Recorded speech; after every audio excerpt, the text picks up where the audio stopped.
somewhere in the Mojave Desert, about 100 miles northeast of Los Angeles, there's a city. It has hundreds of miles of paved roads, street signs, fire hydrants, water lines, and named cul-de-sacs. In fact, it even has its own central park, complete with an artificial lake. However, what this city lacks is people. Well, almost. Today, roughly 14,000 residents call California City home, yet the city was designed for nearly 500,000. That means for every person who actually moved into the subdivision, there were about 27 who did not. And this was despite the fact that lots were prepared for those would-be residents, meaning what we have today is truly unusual for California. A modern ghost town, so enormous that it's visible from the airplanes passing above it. So, who built this place, and what on earth did they think was going to happen out there? Stay tuned to find out as we discover the cautionary tale of California City. I'm your host Ryan Sokesh, and you're watching It's History.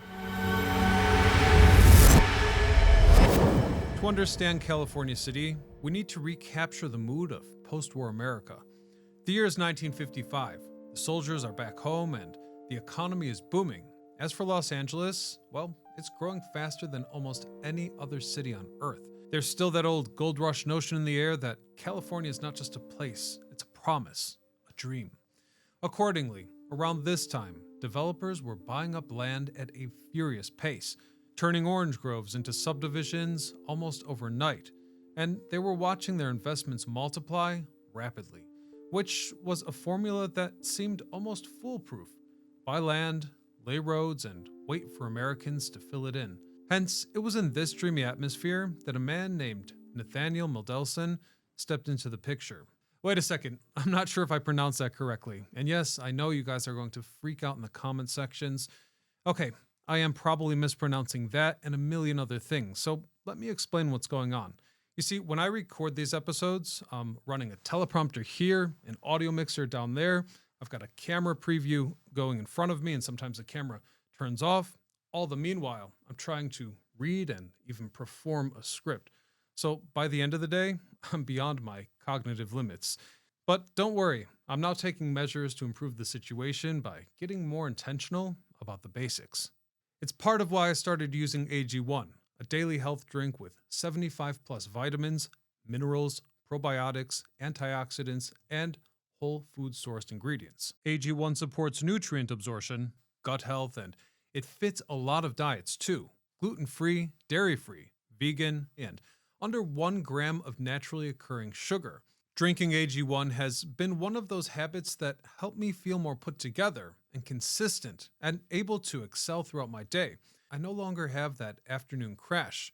I'd also like to share another personal note on the topic, and this is my favorite aspect of the drink. Both my wife and I have already been looking for healthy ways to supplement our diet, and now with AG1, we can replenish those commonly underconsumed daily micronutrients and get that peace of mind that we're getting comprehensive nutrition to support our busy lifestyles. AG1 has been a great addition to my routine, and if you'd like to check it out, go to drinkag1.com/itshistory or scan the QR code to get an AG1 flavor sampler and a bottle of vitamin D3 plus K2 free with your welcome kit and your first AG1 subscription. That's a $72 value. Thank you, AG1, for sponsoring today's video, but now, back to our story.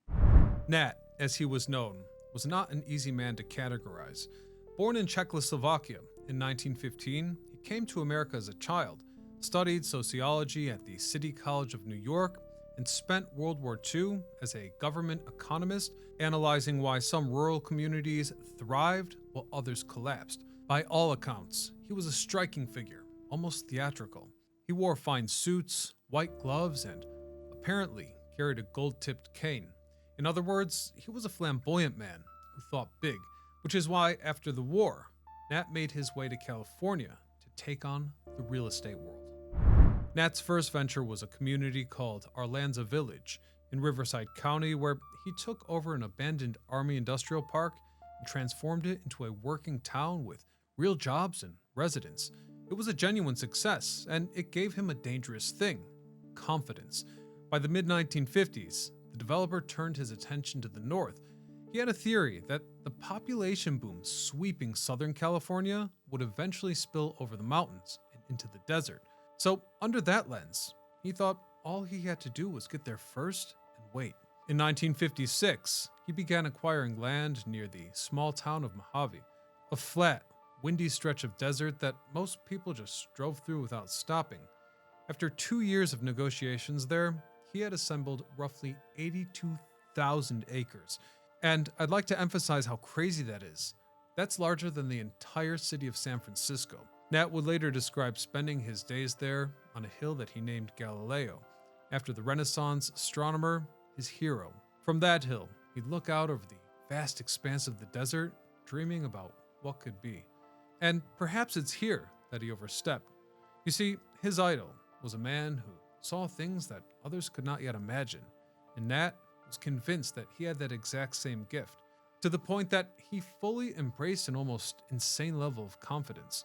So by 1958, the master plan that he had contemplated on that hilltop was complete. California City would feature a central park with a 26-acre artificial lake, a university, golf courses, shopping malls, and residential neighborhoods with streets deliberately curved to slow traffic and encourage people to linger. His target population, 500,000, in the middle of the desert. Marketing began almost immediately, and the pitch was simple. Los Angeles was overcrowded, polluted, and expensive, whereas California City would be the next great American conquest. That idea was seductive in its logic.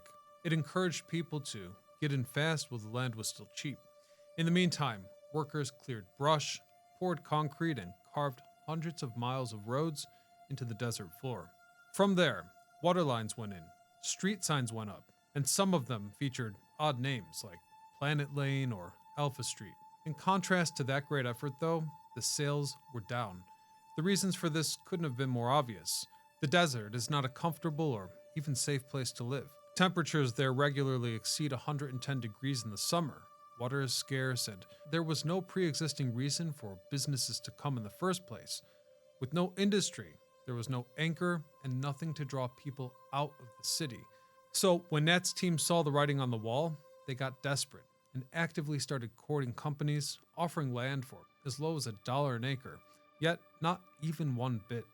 Fast forward a decade later, California City had a measly 1,700 residents. In a grid designed for 500,000, sustaining that utopian city would be impossible. And so it's at this point in the story that the businessmen behind the operation became, let's say, a bit dishonest. By the early 1970s, something strange was going on.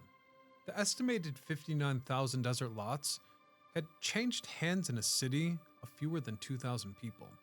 That math didn't add up, so eventually, people started asking questions.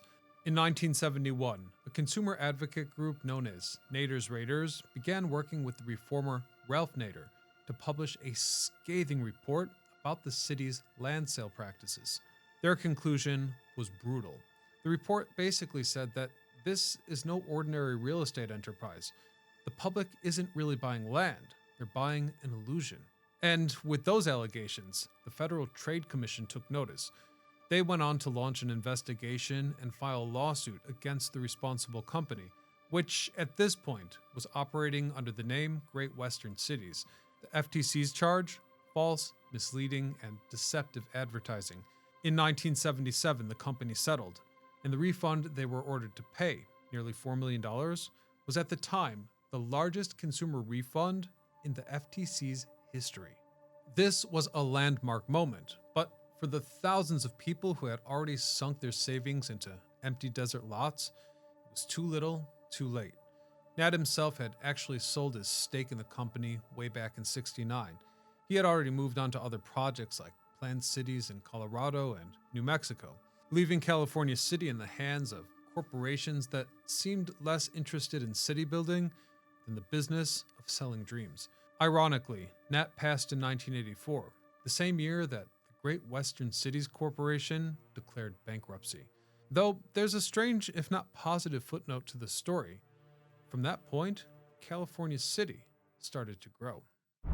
Today, the roughly 15,000 people who do live in California City have built something modest yet real. There's a school district, a municipal airport, and a golf course, still operational. Employment comes mainly from the Edwards Air Force Base, a nearby correctional facility, and a local mine, which, I might add, is the largest open pit mine in California. Furthermore, the real estate offices are still open. There is, after all, plenty of land to sell. That being said, beyond the small inhabited area, there's still that massive, modern ghost town or ghost grid, where collectively hundreds of miles of roads extend into the desert, forming an enormous, perfectly organized pattern of cul-de-sacs and boulevards that now lead nowhere. Now, curiously, during the Gulf War era, military pilots from the nearby Air Force Base reportedly used the empty streets as a navigational training system. Trainee crews flew simulated missions over the cul-de-sacs, using the street plan as a low-stakes rehearsal for future combat. Additionally, skydivers have been known to use the street grid to practice steering towards a specific landing zone. Some optimists will tell you that California City's moment hasn't yet arrived, but for now, this town is regarded by most as little more than a monument to optimism taken too far. We'll leave it there for today, but I thank you all for watching, and don't forget to check out AG1, links in the description, QR code on screen. Otherwise, until next time, this is Ryan Socash, signing off.